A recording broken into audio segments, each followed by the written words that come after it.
नंदन श्री राम की, शिव धनुष भंजक श्री राम की, दशरथ नंदन श्री राम की जय, शिव धनुष भंजक श्री राम की जय, दशरथ नंदन श्री राम की, शिव धनुष भंजक श्री राम की, दशरथ नंदन श्री राम की जय, शिव धनुष भंजक।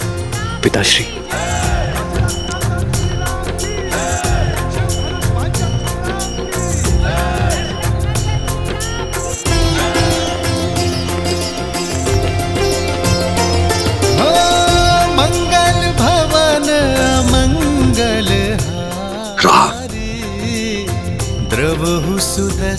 अयोध्या से जब विदा ली थी तो पुत्र तुम दशरथ नंदन थे, और आज तुमसे यहां भेंट हो रही है तो मैं राम का पिता हूं।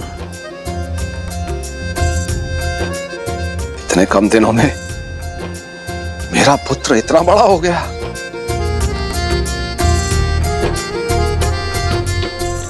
मेरा राम। आपकी चरणों की धूल के स्पर्श से ही ये सामर्थ्य पा सका हूं पिताश्री। इनका स्पर्श मुझसे आप भी नहीं छीन सकते। रघुकुल रीत सदा चली आई, प्राण जाए पर वचन न पुत्र, तुम्हारा स्थान मेरे चरणों में नहीं, मेरे गले लग जाओ पुत्र।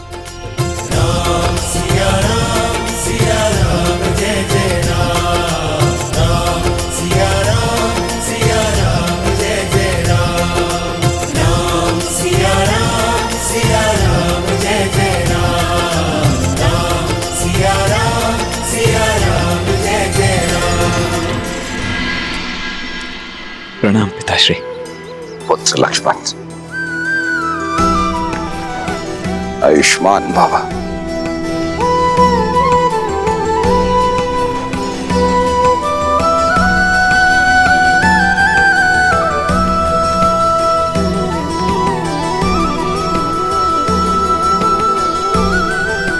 प्रणाम।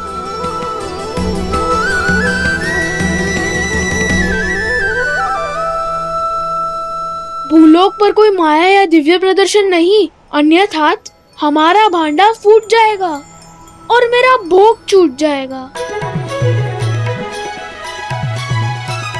अब वेश परिवर्तन करें।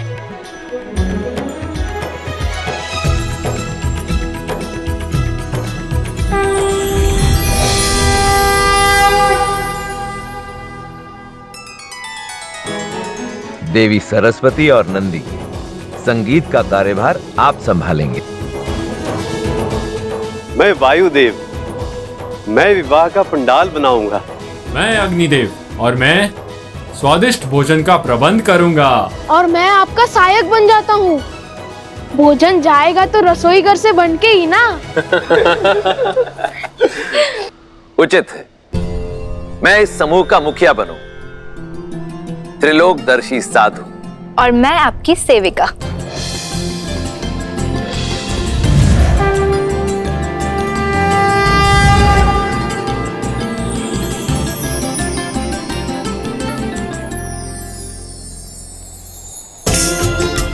चलिए, प्रस्थान करने का समय हो गया है।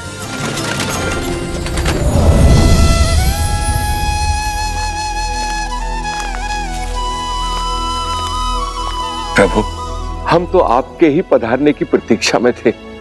हर कल्प और हर राम अवतार की भांति क्या इस बार भी मुझे आपका मार्गदर्शन करने का सौभाग्य प्राप्त होगा?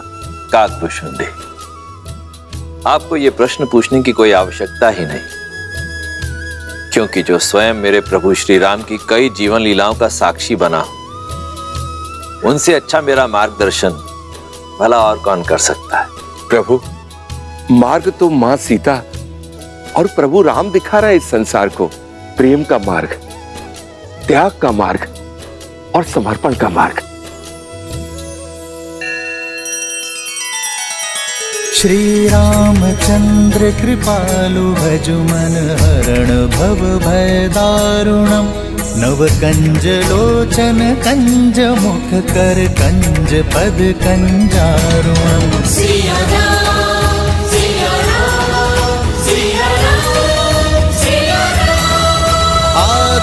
हर्ष और मर्यादा की है ये कथा महापावनम।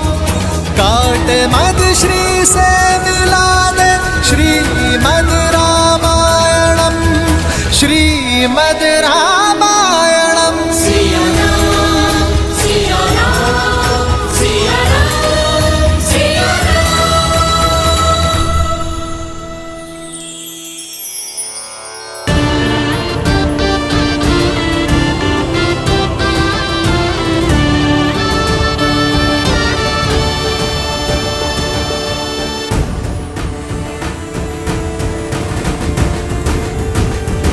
राम, सिया राम, सिया राम, जय जय राम। राम, सिया राम, सिया राम, राम, सिया राम, सिया राम, जय जय राम। राम, सिया राम, सिया राम।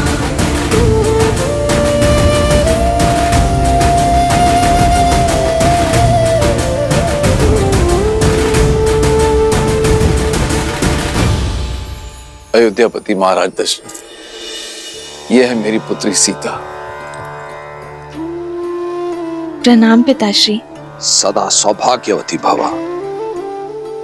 और क्या आशीर्वाद दूं तुम्हें पुत्री। रूपशील हो, गुणवती हो, और सात्विकता तो तुम्हारे मुख पर है ही।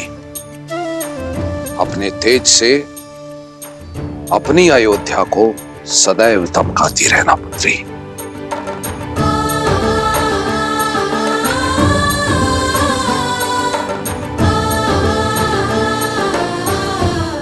राम, तुमने गुरुओं से सीखी सारी योग्यता लगा दी है इस चैन में। राम, सिया राम, सिया राम, जय जय राम। राम, सिया राम, सिया विराजी।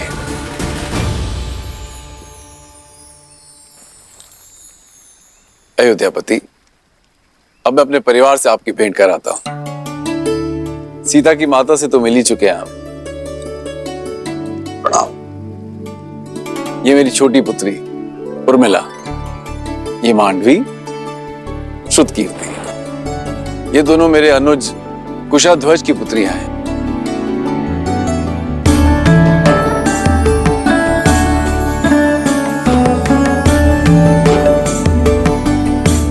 महाराज, यदि आपको कोई आपत्ति ना हो तो क्या मैं आपसे एक प्रश्न पूछ सकता हूं?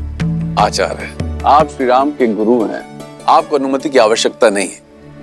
पूछिए, क्या पूछना चाहते हैं आप? महाराज, आपके कुल की पुत्रियां अनुपम तेज युक्त है, किंतु आपको कभी पुत्र प्राप्ति की इच्छा नहीं है?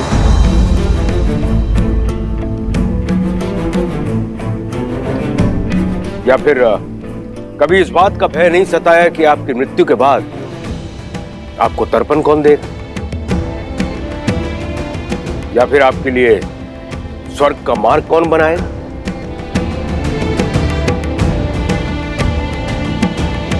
क्षमा चाहता हूं ऋषिवर, किंतु मैंने वेद, उपनिषद, स्मृतियों का गहन अध्ययन किया, किंतु कहीं भी ऐसा कोई उल्लेख नहीं है कि पुत्रियों का मान, उनका पद, उनके अधिकार किसी भी रूप में पुत्रों से कम या नीचे होते हैं। न मान में, न पद में, न ही अधिकार में। मेरी पुत्री सीता ने केवल मुझे ही नहीं अपितु मिथिला को भी एक नया जीवन दिया। बंजर भूमि में अमृत की बूंद बनकर उभरी मेरी पुत्री सीता।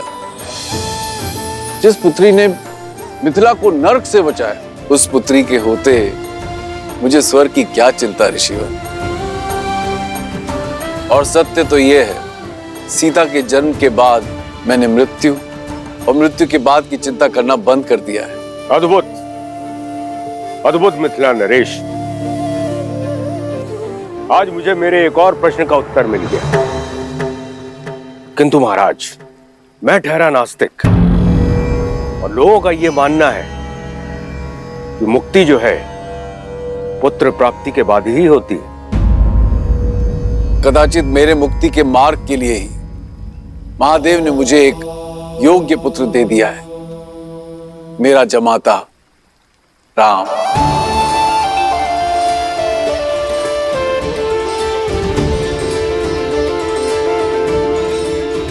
श्री राम,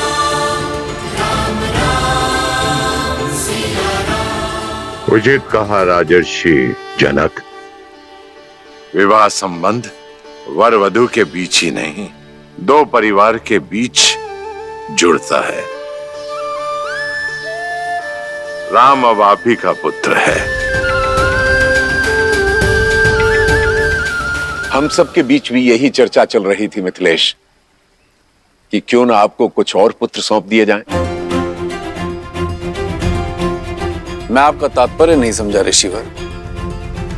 आपकी 4 पुत्रियां हैं जनक, और अयोध्या के 4 राजकुमार। इससे सुंदर संजोग और संबंध नहीं हो सकता। लक्ष्मण और उर्मिला, भरत और मांडवी, शत्रुघ्न और श्रुत कीर्ति का मेल आयु और गुण के अनुसार उत्तम होगा।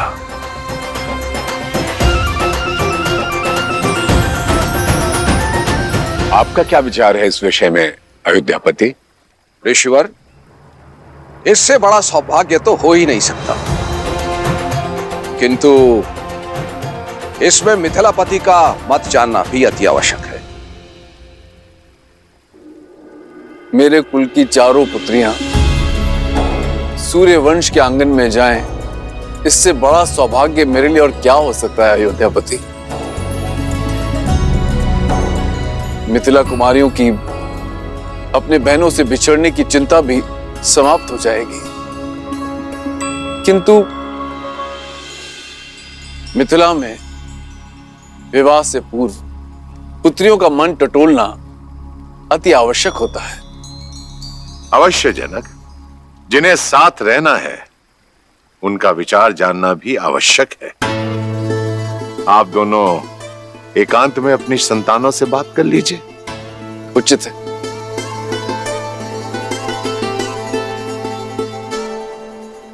बोलो अनुज, प्रसन्न हो?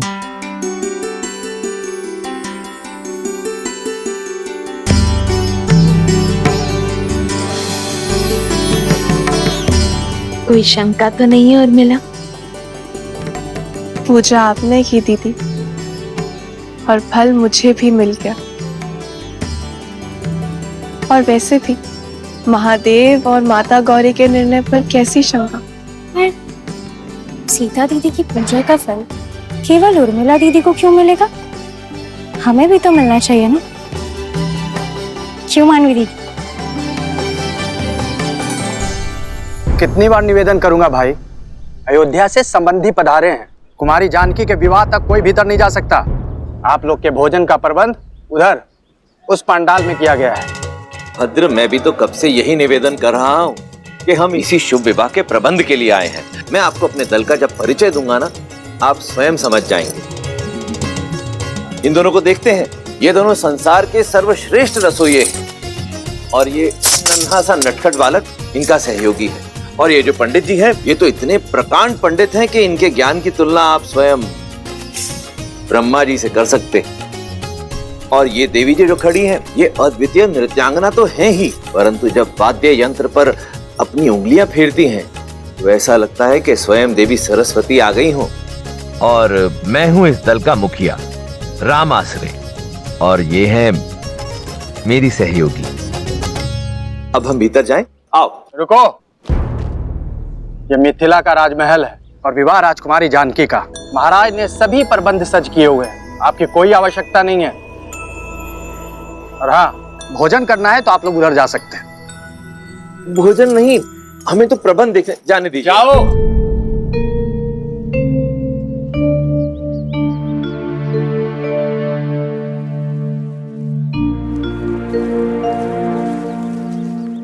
अब क्या करेंगे?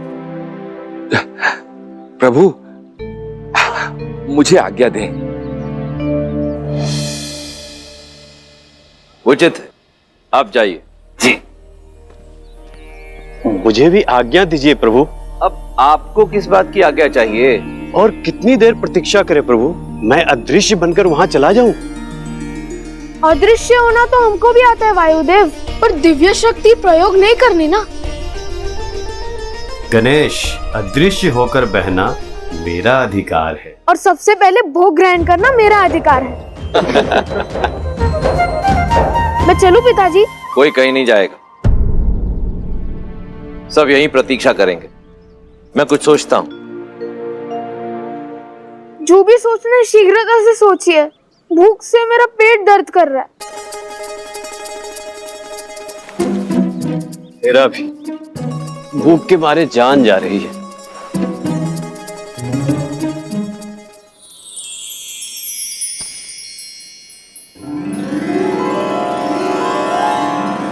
भूख से मुंह कुमला गया है पुत्र, ये लो खाओ।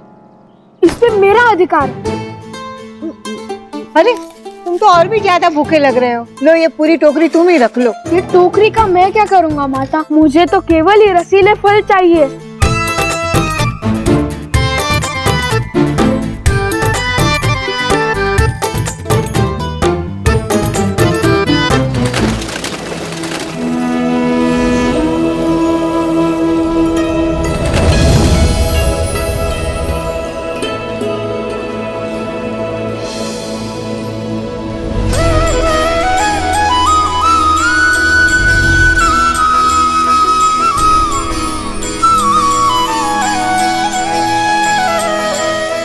मिथिलापति, मेरे चारों पुत्र विवाह के लिए सज्ज हैं राजऋषि। मेरी पुत्रियां भी महाराज।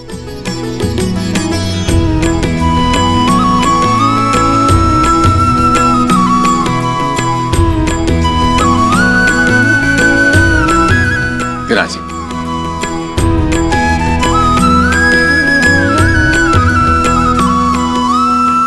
तो राजगुरु सतानंद, आज्ञा गुरु जी। तो विवाह की तिथि निकलवाई जाए। मैं शीघ्र अति शीघ्र संसार के इस पावन मंगल विवाह की तिथि निकालता हूं।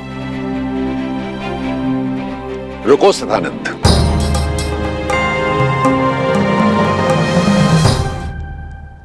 एक बहुत ही पहुंचे हुए त्रिकालदर्शी ज्ञानी महासंत हैं रामाश्रय।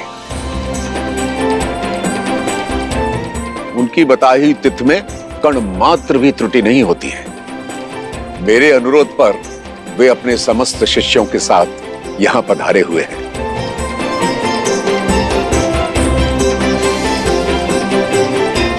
मैं देख सकता हूं वो अपनी साथियों के साथ महल के द्वार पर प्रवेश कर चुके हैं।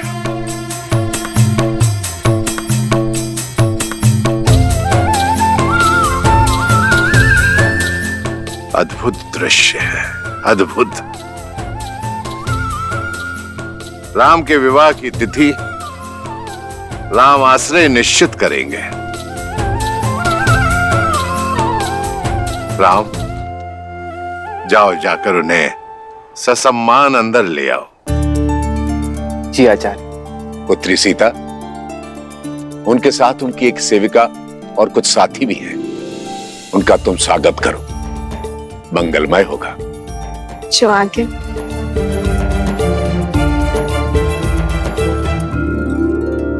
प्रभु, और कितनी प्रतीक्षा करनी पड़ेगी? अंदर जाने का अवसर कब प्राप्त होगा?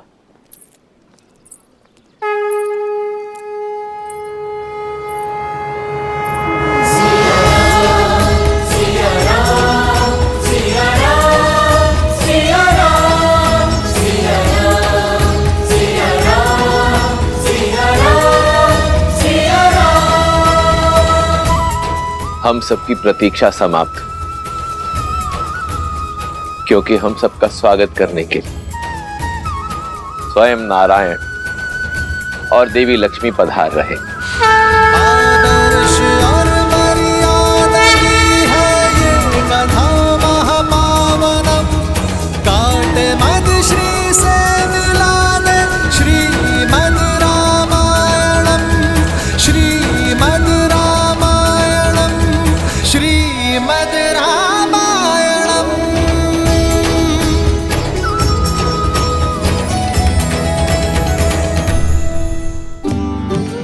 प्रणिपात त्रिकालदर्शी राम आश्रय। इस राम आश्रय के तो भाग्य खुल गए कि स्वयं श्री राम उसे लेने के लिए आए।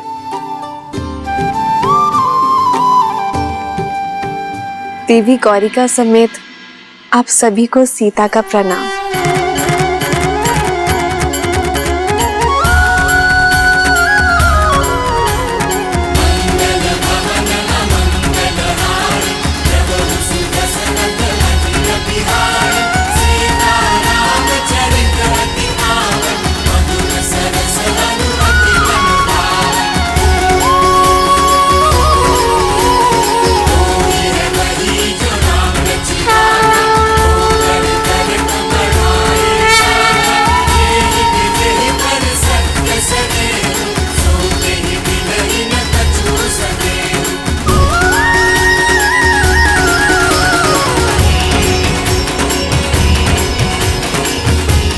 ये राम आश्रय आपको केवल ये भस्म ही दे सकता है, कृपया स्वीकार करें।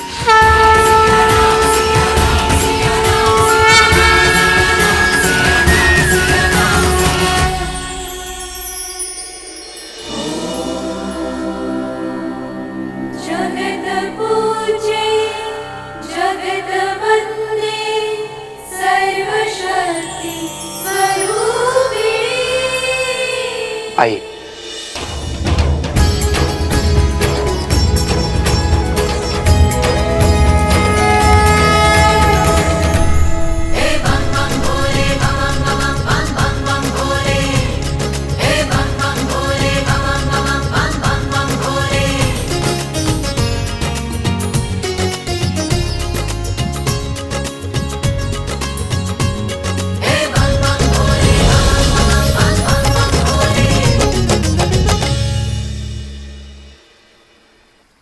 महाराज, ऐसी माया तो बहुत से लोगों के हाथ में है, किंतु क्या ये केवल मनोरंजन के लिए है या फिर इसका कोई और अर्थ है? यदि मन में भावना सच्ची हो तो पाषाण में भी भगवान, और यदि भावना सच्ची ना हो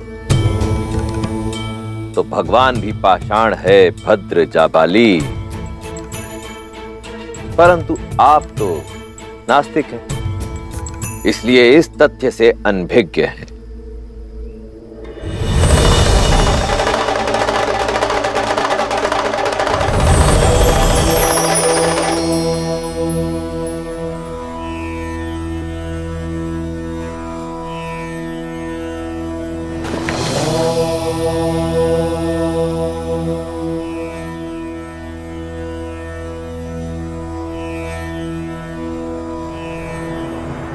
असंभव।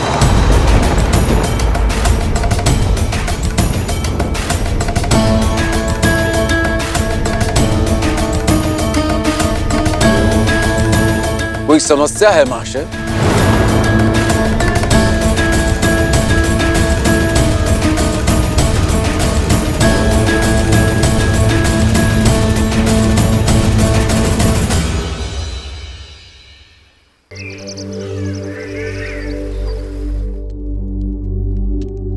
असंभव।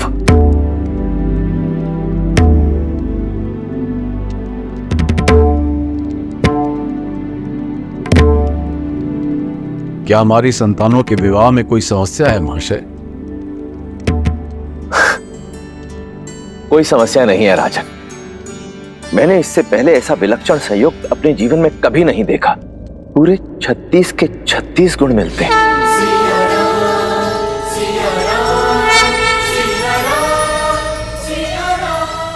ऐसा प्रतीत होता है जैसे देवी सीता और श्री राम का साथ जन्मों जन्मों का है।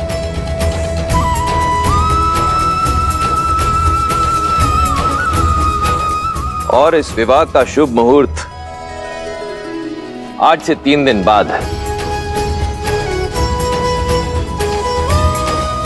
धन्यवाद संत श्री।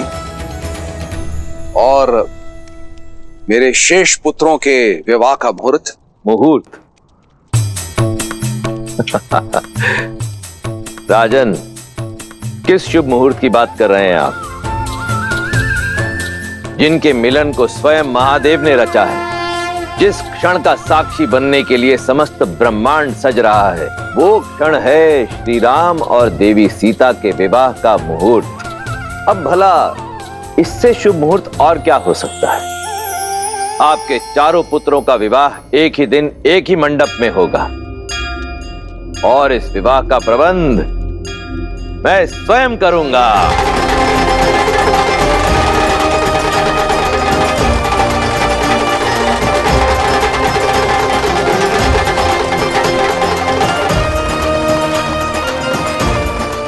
हम चारों भाइयों का विवाह एक ही दिन और एक ही मंडप में। भैया, शिवजी तो बड़े दयालु हैं।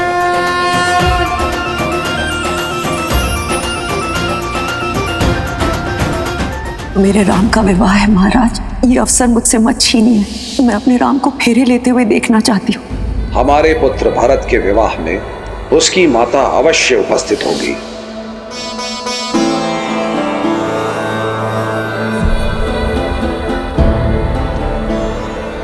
मेरे चारों पुत्रों का विवाह एक ही लग्न और एक ही मुहूर्त में हो, ये तो बहुत ही आनंददायी है ऋषिवर। किंतु इस कारण मैं एक धर्म संकट में आ गया हूं।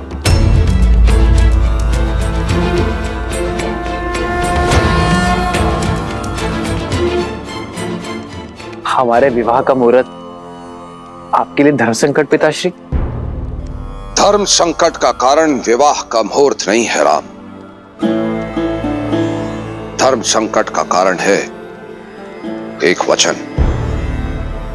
तुम्हारी माता कैकेयी तुम्हारे विवाह की साक्षी होना चाहती थी, किंतु अयोध्या की रक्षा के कर्तव्य हेतु मैं उन्हें विवाह के लिए नहीं ला पाया, और उनका मन रखने के लिए मैंने उन्हें वचन दिया, भरत के विवाह में भरत की माता अवश्य सम्मिलित होगी। किंतु अब यह कैसे संभव है? जब तक विवाह की सूचना अयोध्या पहुंचेगी, विवाह का मुहूर्त तो हो जाएगा। आपका वचन नहीं टूटेगा पिताश्री।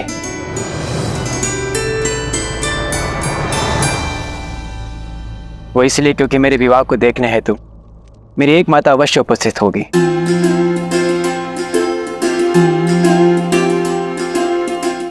जिस क्षण राम भैया ने स्वयंवर जीतकर जनक नंदिनी को अपनी जीवन संगिनी माना, उसी क्षण मुझे भी एक माता और मिल गई।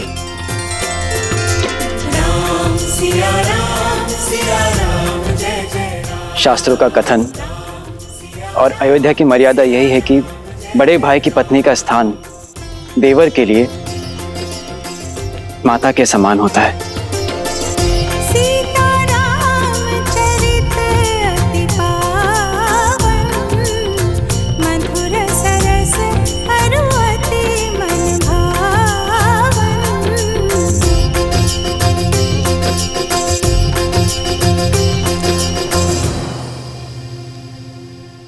और मेरी माता मेरे विवाह में ही नहीं, मेरे विवाह की चर्चा में भी उपस्थित थे। माता, भैया ने सदैव पिता का स्नेह और सुरक्षा तो दी ही है, क्या आप भी उसी प्रकार अपने इस पुत्र पर आशीर्वाद बनाए रखेंगे?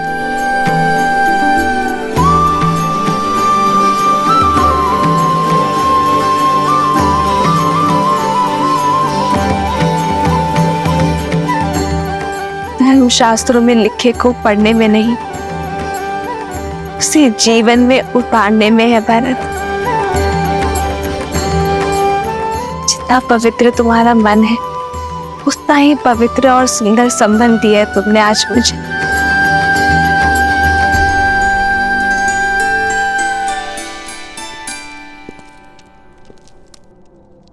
भरत, उठो भरत।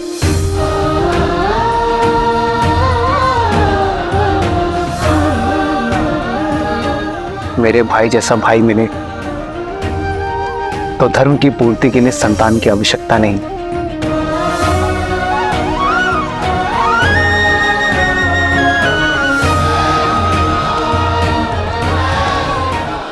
शास्त्र तो यही कहते हैं कि माता अपने संतानों के बीच भेदभाव नहीं करती।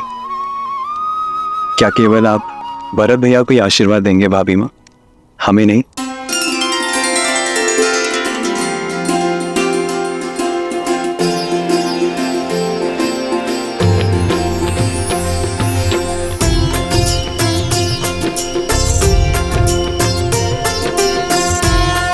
तो दशरथ नंदन और मिथिला की पुत्रियों के विवाह का प्रबंध किया जाए मिथिला नरेश।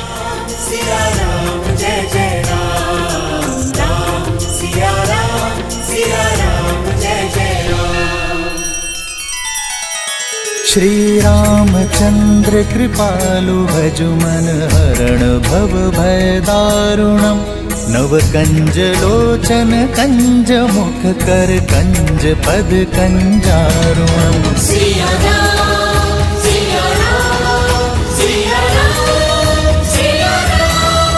आदर्श और मर्यादा की है ये कथा महापावनम काट मद श्री से मिला दे श्रीमद रामायणम श्रीमद रामायणम।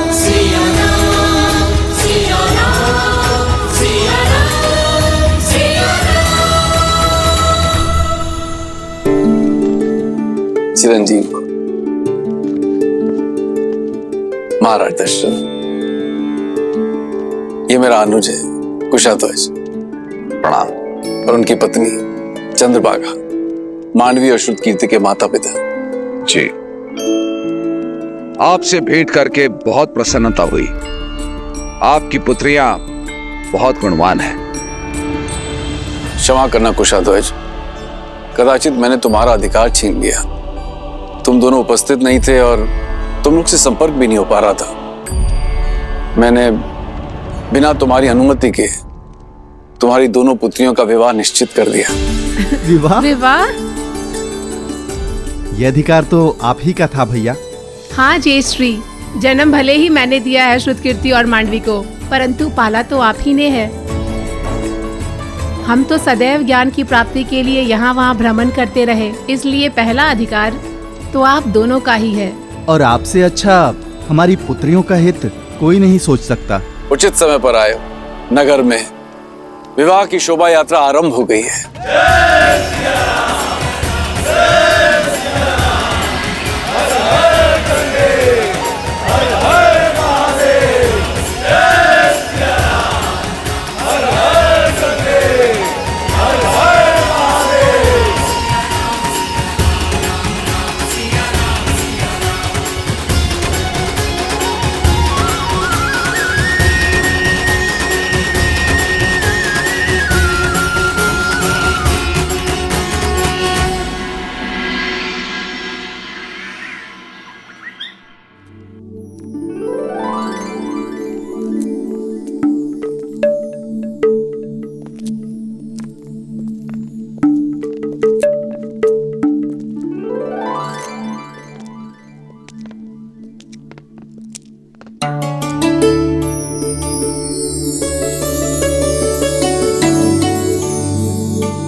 अय्या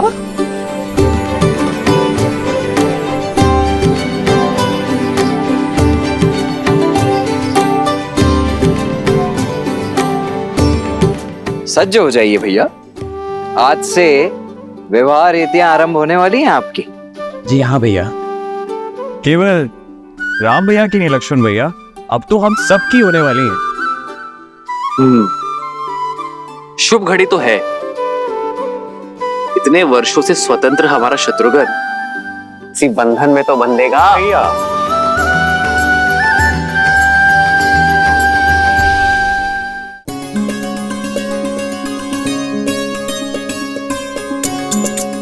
आप तो बड़ी प्रसन्न होंगी ना सीता दीदी, दशरथ नंदन राम जैसे पति मिल गए और देवरों ने तो माता भी मान लिया। और वो देवर हमारे पति भी होंगे। उनके साथ साथ हमें भी तो सीता दीदी के चरण स्पर्श करने होंगे ना। तो क्या हुआ, अच्छा ही है ना। जब हम अयोध्या जाएंगे तब हमें ऐसा नहीं लगेगा कि माता का घर छोड़कर आए हैं।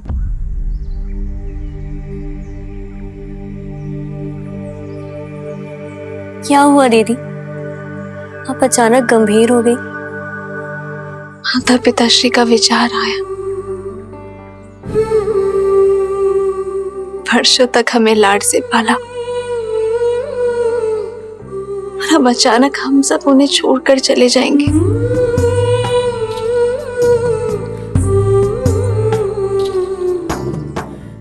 संसार चलाने के लिए संतान का विवाह आवश्यक है, ये वो भी जानते हैं, लेकिन अपने आत्मा के अंश को स्वयं से दूर करने में पीड़ा तो होती है ना। जाने क्या बीत रही होगी पिताश्री पर।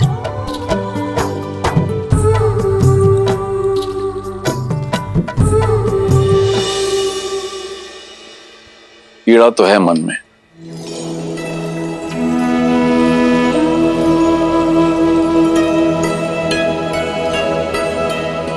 किंतु दशरथ नंदन जैसे पुत्रों को पाने का आनंद भी है। हाँ, तुम्हारी माता थोड़ी विचलित है।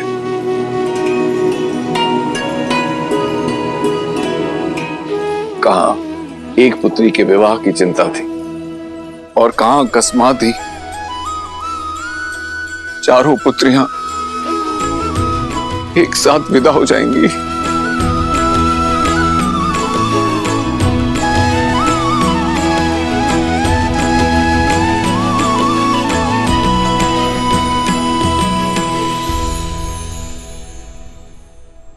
अरे तुम चारों अब तक सज नहीं हो। नदी से पावन माटी लाने जाना है और आप अब तक यही हैं। कितनी सारी तैयारियां करनी है, कितनी सारी रीतियां हैं। चलिए। माँ, हम सब सज हैं, बस आपको होना है। माँ, आप हमें बचपन में अपने साथ बिठाकर रंगोली सिखाती थी ना, आज फिर से करें।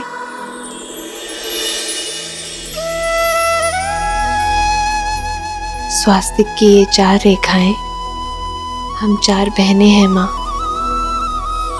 और ये भिन्न दिशाओं में जाती हुई रेखाएं हमारा होने वाला परिवार। रेखाएं चाहे कहीं भी चली जाए, लेकिन वो अपना केंद्र कभी नहीं छोड़ती। और हम चारों का केंद्र आप है माँ। हम चाहे कहीं भी चले जाएं, लेकिन आपकी दी गई शिक्षा, आपके दिए गए संस्कार हम कभी नहीं भूलेंगे।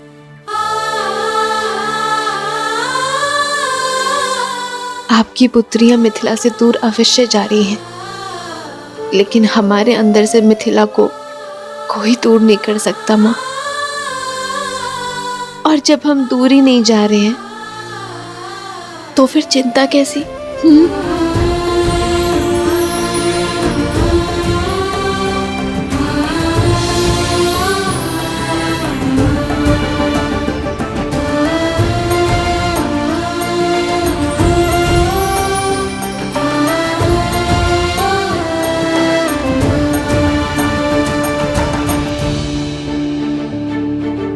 चलो नदी तट पर चलते हैं। मिथिला की महारानी के चारों जमाता वहां प्रतीक्षा कर रहे होंगे, और अगर विलंब हो गया ना तो महारानी बहुत डांटेगी। ओम भूर्भुवः स्वः तत्सवितुर्वरेण्यं भर्गो देवस्य धीमहि धियो यो नः प्रचोदयात्।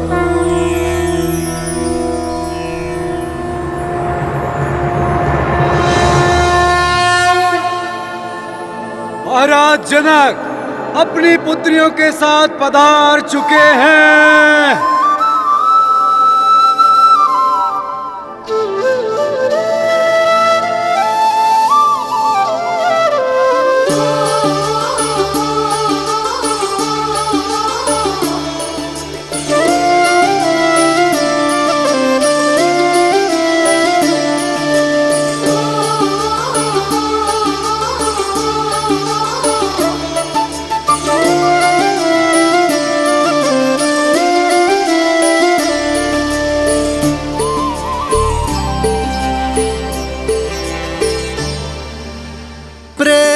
समर्पण करुणा ज्ञान से है भरा दो प्यारा नाम। जय सिया राम जय जय सिया राम, जय सिया राम जय जय सिया राम।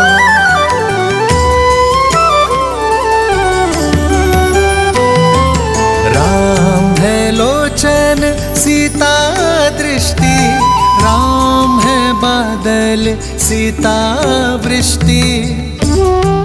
अब वर और वधू माँ गंगा का आह्वान कर नदी तल से पवित्र माटी को लेकर इस पात्र में भरेंगे।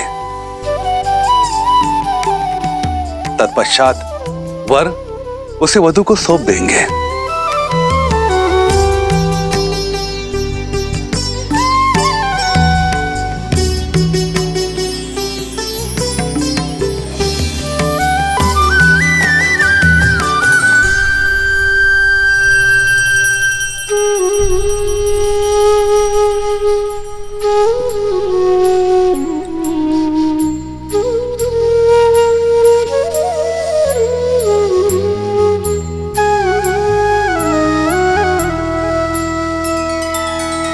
सिया राम ने माटी छुई, मन छुआ सम्मान ने। संबंध का निर्माण होता स्नेह आदर मान से।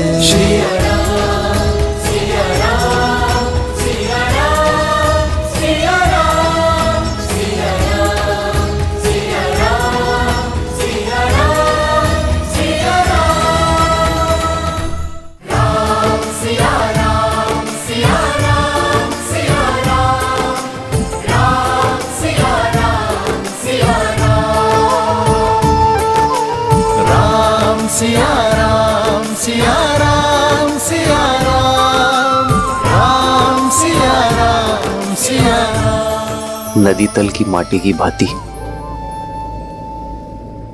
हमारा यह संबंध भी सदैव निश्चल रहेगा, मलिनता से परे, अपने हृदय की गहराई से। मैं सदैव आपको प्रेम और सम्मान दूंगा।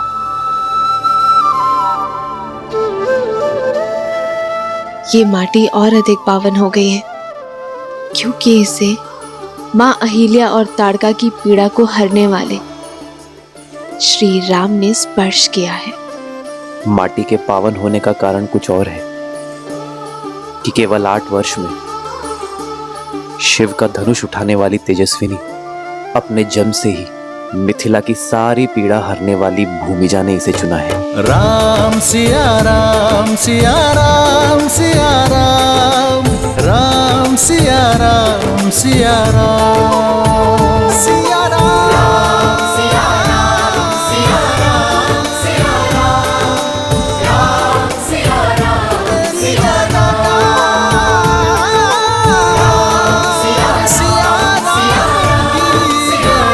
राम। दशरथ पुत्रो आगे आओ।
भगवते वासुदेवाय।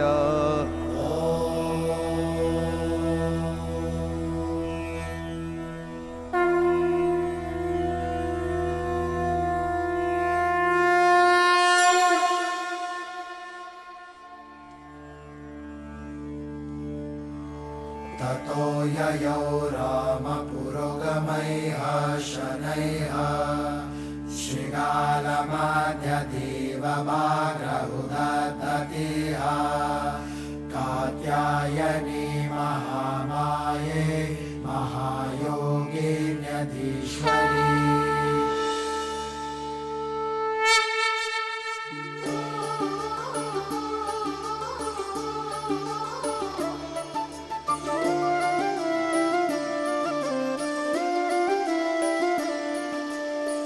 जन्म जन्म का है ये संगम, राम रतन सीता वैभव धन।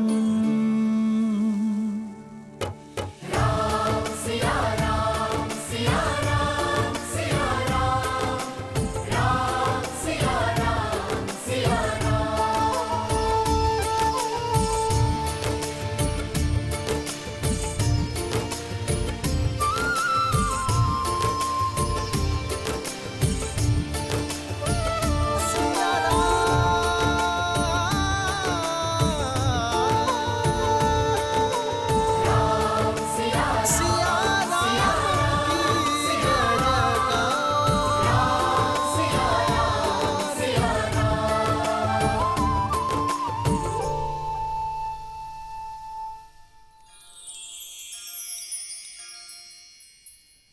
नदी के तल की माटी आधार है एक पवित्र संबंध का। इस माटी से यज्ञ भूमि को लीपा जाता है ताकि उसका आधार भी पवित्र रहे।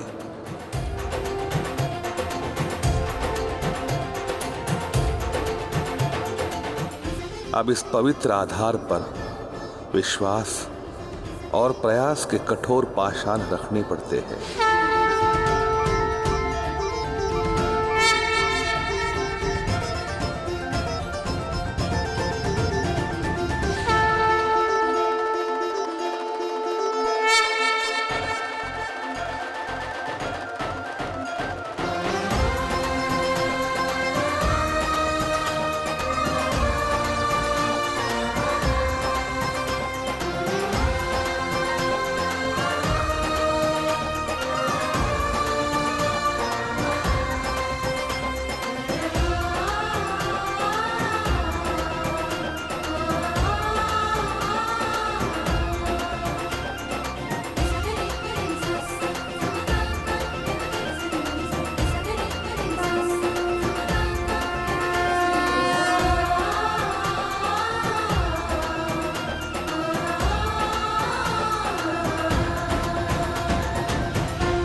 अब मंडप स्तंभ पूजा होगी।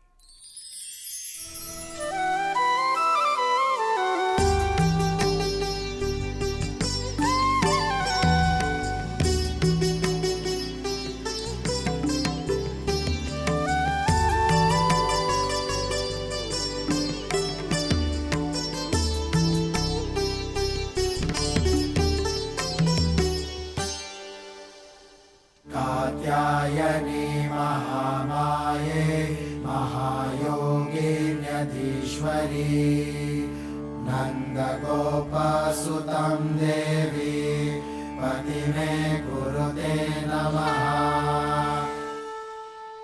शत्रुघ्न, क्या तुम जानते हो कि विवाह मंडप में ये 4 स्तंभ क्यों लगाए जाते हैं वत्स? क्योंकि मंडप संतुलन बनाए रखने के लिए चारों स्तंभों का होना आवश्यक है गुरुदेव। तुम्हारा उत्तर तो व्यावहारिक है, परंतु इसका महत्व इससे और भी अधिक बड़ा है। राम, मेरे कथन का विस्तार करो वत्स। विवाह मंडप के 4 स्तंभ विश्व संचालन के आधार होते हैं। पहला और दूसरा स्तंभ पति पत्नी का होता है।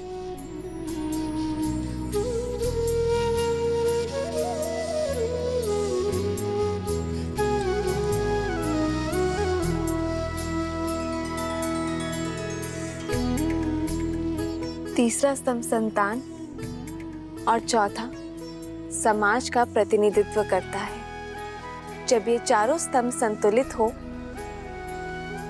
तभी संसार प्रगति कर पाता है।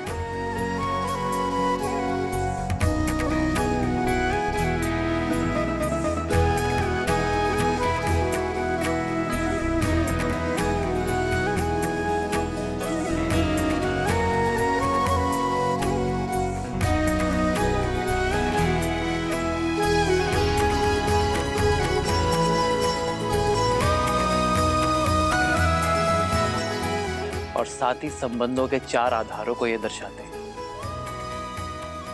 पहला, एक दूसरे के प्रति सम्मान। दूसरा, एक दूसरे के प्रति प्रबल मैत्री। तीसरा, दोनों का संपूर्ण समर्पण। और चौथा, संभाव।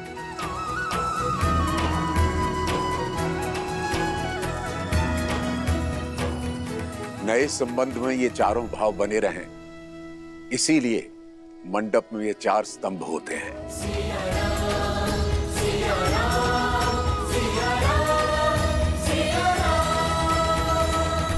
विवाह से पूर्व अब गणेश पूजन होगा।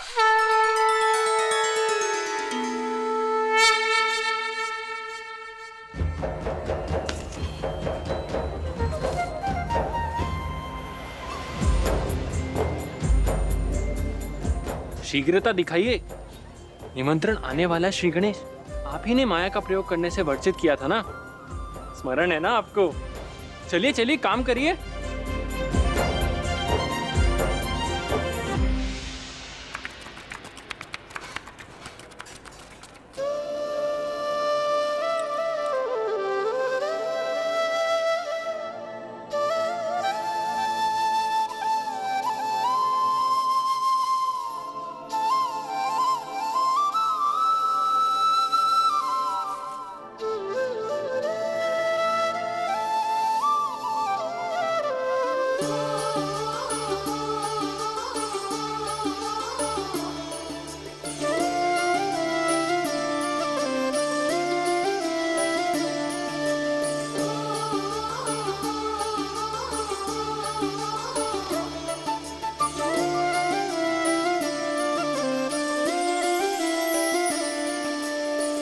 जन्म जन्म का है ये संगम, राम रतन सीता वैभव धन। एक है पौरुष एक समर्पण, एक है रूप तो दूजा दर्पण। राम है लोचन सीता दृष्टि, राम है बादल सीता वृष्टि। राम सिया राम सिया राम सिया राम, राम सिया राम सिया राम, राम सिया राम सिया राम सिया राम, राम सिया राम सिया राम। सीता को रखते हृदय रघुराई, पूर्ण राम को करने आई। सीता करती उनकी पूजा, राम से आसा प्रेम न दूजा। राम सिया राम सिया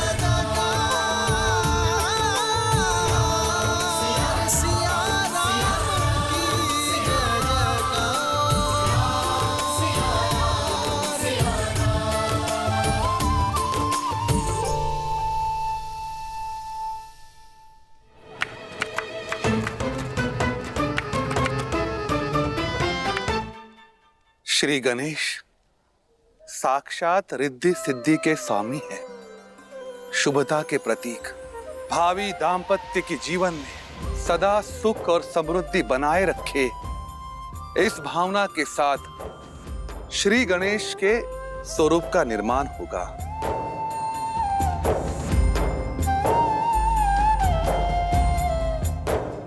पुत्री सीता, राम, मेरे साथ बोलिए, हे गजानना। हे गजानन, जीवन के पथ पे हम दोनों को एक साथ चलना है। कोई संकट, कोई विपदा हमारे बीच ना आ पाए। हमारा प्रेम हर संकट का निवारण कर सके, इस भावना से हम आपका आह्वान करते हैं। प्रेम समर्पण करुणा ज्ञान से है भरा दो प्यारा नाम। जय सिया राम, जय जय सिया राम, जय सिया राम, जय जय सिया राम।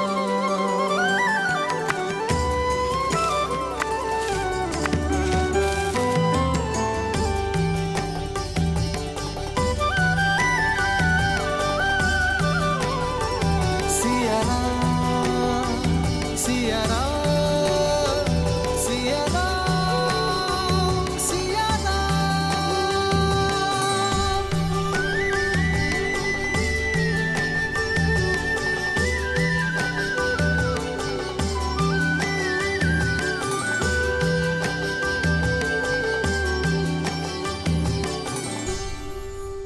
सतानंद, कृपया गणेश पूजन के लिए दीप प्रज्वलित करें।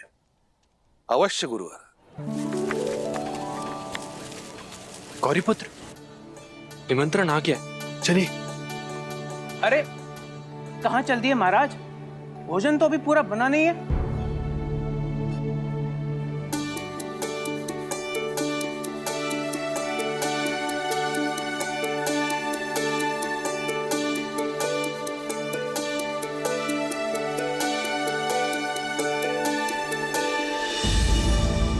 ये दीप प्रज्वलित क्यों नहीं हो रहे?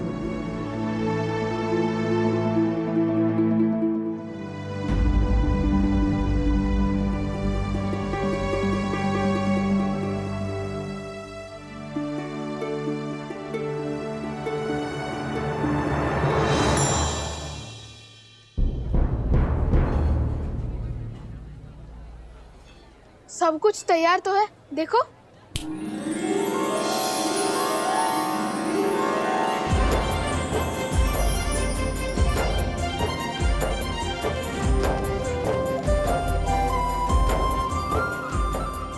प्रभु, आपने माया का प्रयोग क्यों किया?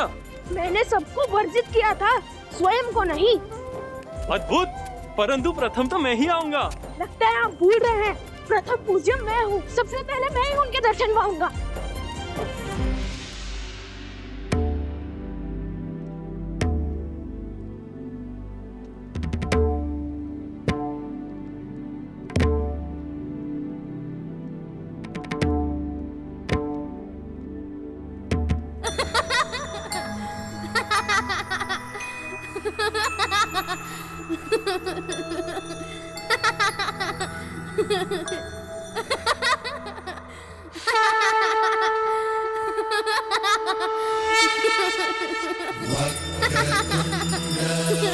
महाकाय सूर्यकोटि समप्रभा निर्विघ्नं कुरु मे देव सर्वकार्येषु सर्वदा।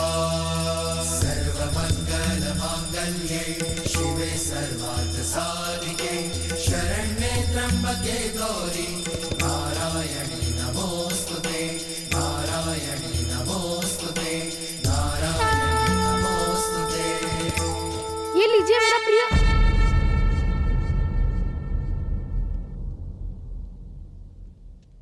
मेरा तात्पर्य है श्री गणेश का प्रिय भोग।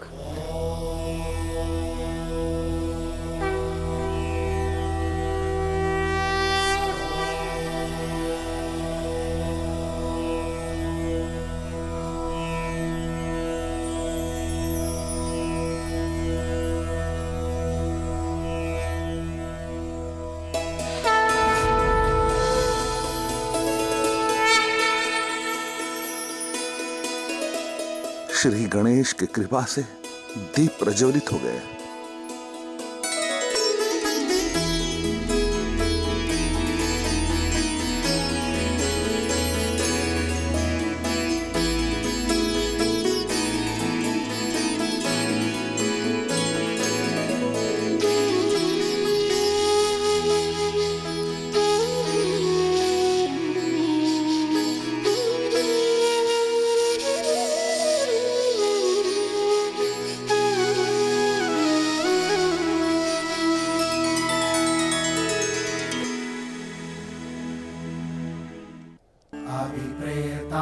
सिद्धार्थं पूजितो यः सुरासुरैः सर्वविघ्नक्षिणे तस्मै गणाधिपतये नमः।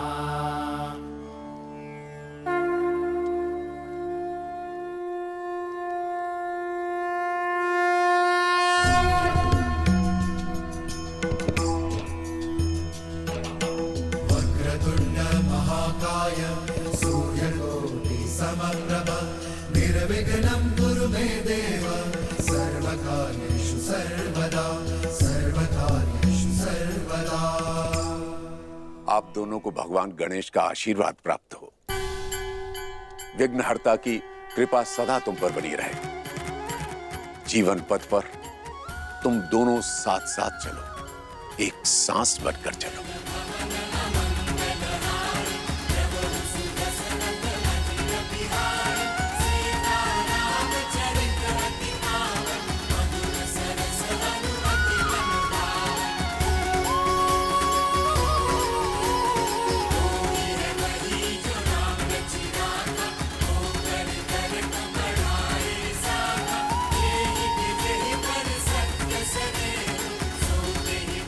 धन्यवाद गुरुदेव। आशीर्वाद दें कि हम अपने धर्म से अपने कर्म का निर्वाहन करेंगे। तथास्तु। ये हमारा सौभाग्य है कि गुरु वशिष्ठ और विश्वामित्र के मार्गदर्शन में हमारा विवाह संपूर्ण होगा। यशस्वी भव।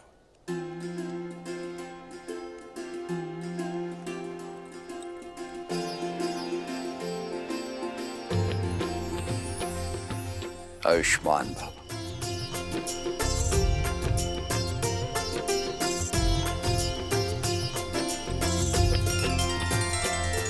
सदा सौभाग्यवती भव पुत्री।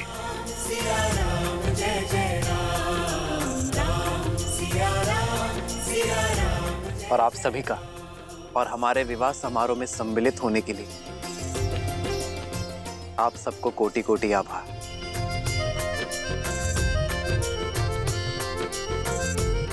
अब उस दाम्पत्य का आशीर्वाद लीजिए जिन्होंने अपने साथ से विवाह के संबंध को सार्थक किया है।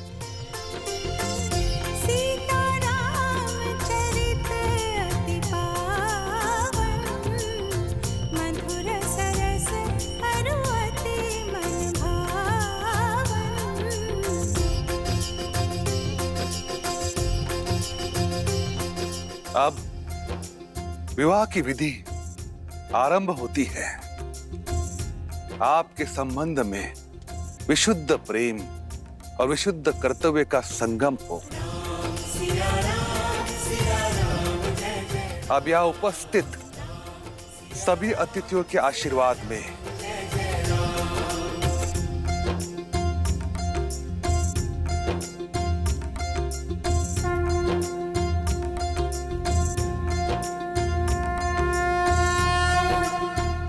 स्वस्ति स्वस्ति स्वस्ति। गणेश पूजन के साथ सियाराम की विवाह विधि आरंभ हो रही है।